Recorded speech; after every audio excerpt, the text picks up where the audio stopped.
China has begun 2025 with a bold and controversial move.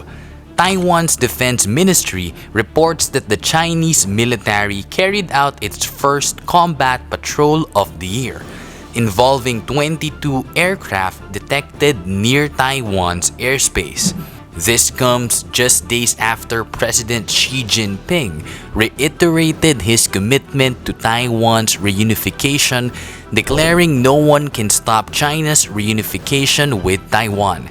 He called the people on both sides of the Taiwan Strait one family, claiming that no force could sever the bonds. In response, Taiwan's president has vowed to fortify the nation's defenses, promising increased military spending. The growing tensions raise critical questions about the future of Taiwan, China's ambitions, and global stability. To help unpack Xi's comments and their broader implications, we turn to Gordon Chang, a senior fellow at the Gatestone Institute and the author of Plan Red, China's project to destroy America. Gordon, Xi Jinping's remark paint a picture of inevitability when it comes to Taiwan. What do you think he's really saying? Gordon Chang. Gordon, telegraph those comments from Xi Jinping. What was he really saying? What he's really saying is that the quote-unquote reunification, which really should be unification because China has never ruled Taiwan, that's not inevitable. And by the way, the people in Taiwan do not consider themselves part of the Chinese family. In the last major Pew Research survey, 67% of the people on the island said they were primarily Taiwanese. Only 3% said primarily Chinese. And in the younger age cohort of 18 to 34, the numbers were 83 Taiwanese, 1% Chinese. I think Xi Jinping realizes that as time progresses, Taiwan is developing an identity that is separate and apart from China, which is the reason why Xi Jinping talks about inevitability all the time, because he just knows that it isn't. But Xi's ambitions don't stop with Taiwan. His strategy extends to the digital battlefield, as highlighted by recent events involving Chinese cyber attacks on US government institutions. The Washington Post reports that Chinese state-sponsored hackers targeted the US Treasury Department, including the Office of Foreign Assets Control, which oversees sanctions. Congressman John Mulinar is urging the Congress and the administration to impose escalating costs on Beijing for these breaches. Gordon, how significant is this threat? You know, the Chinese state-sponsored actor who hacked the U.S. Treasury Department targeted the Office of Foreign Assets Control. So this is the office that issues sanctions, and the office of Secretary Janet Yellen. All of this is in a Washington Post piece. Congressman John Mulinar, who chairs the House Select Committee on China, he is demanding that Beijing pay for the hack, telling Fox News Digital, quote, "It is time for Congress and the incoming Trump administration to impose escalating cost to deter the CCP." Are we behind the curve when it comes to cybersecurity? And how big of a threat are these hacks? Because the Chinese hackers are still emboldened. Yes, well, they certainly are. You know, we have seen one major Chinese hack after another for decades. We are on defense only, and our defenses are not that good because the federal government doesn't mandate, for instance, that telephone companies, 9 of which have been hacked recently, that they have adequate defenses. Also, we don't impose costs on China.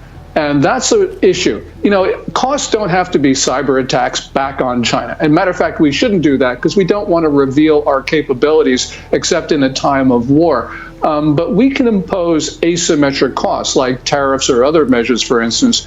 We need to raise those costs so China believes that it can no longer hack us. But right now, we have an unacceptable situation because we have the means to stop this. We know what's going on, and we choose as a political system not to. So this is wrong on our part. It's now an issue of us.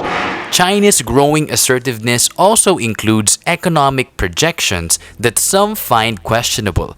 Xi Jinping claims China's GDP growth will hit 5% for 2024. describing the economy as stable and progressing. Gordon, do you believe these numbers?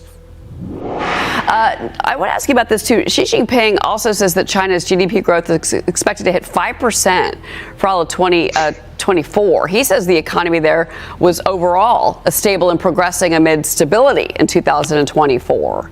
You buy that?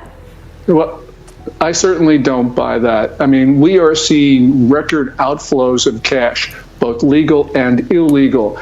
And that is a real indication that the Chinese people don't have confidence in their economy. If it was growing at 5%, they certainly would. You know, just to look at some numbers recently, we just learned in the last few hours that Chinese box office receipts were down 23% last year. That shows consumption is failing. Consumption is supposed to be the major part of the Chinese economy, and yet it's not doing well. That's a real indication. You know, if you go back to 2023, when China said it grew 5.2%, independent analyses were saying it was like 1.5%. In 2024, we know the economy deteriorated, so it's now hovering about zero. Maybe a little bit above, maybe a little bit below, but it's certainly not going to be around 5% as Xi Jinping claimed. Critics argued that Xi's foreign alliances, such as with Russia and Iran, could further hinder China's long-term economic stability. John Lonsky, what's your take on China's current economic trajectory?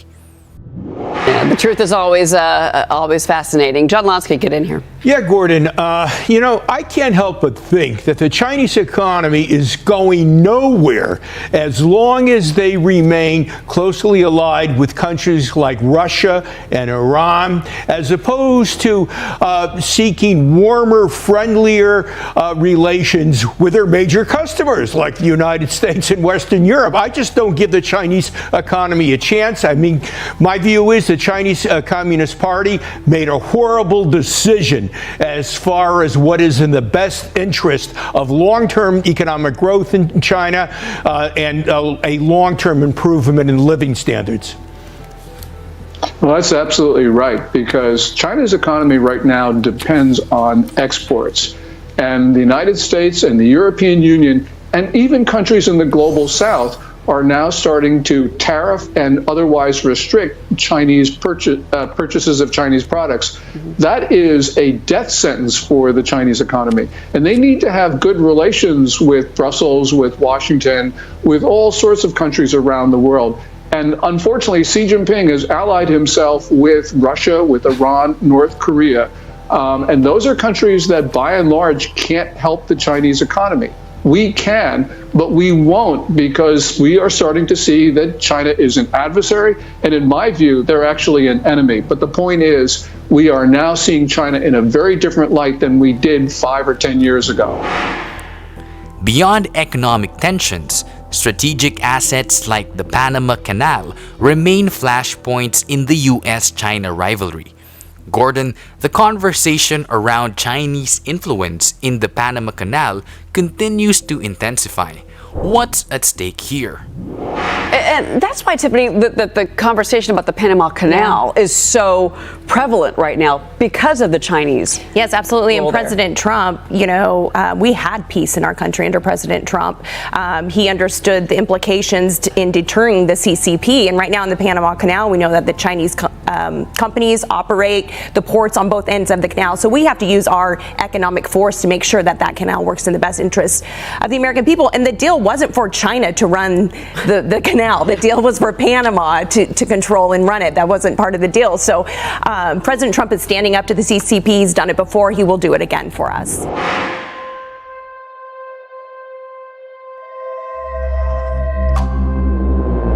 With new leadership in Washington, the coming years will test how the US responds to China's growing influence. The stakes couldn't be higher for Taiwan, global cybersecurity, and the balance of economic power.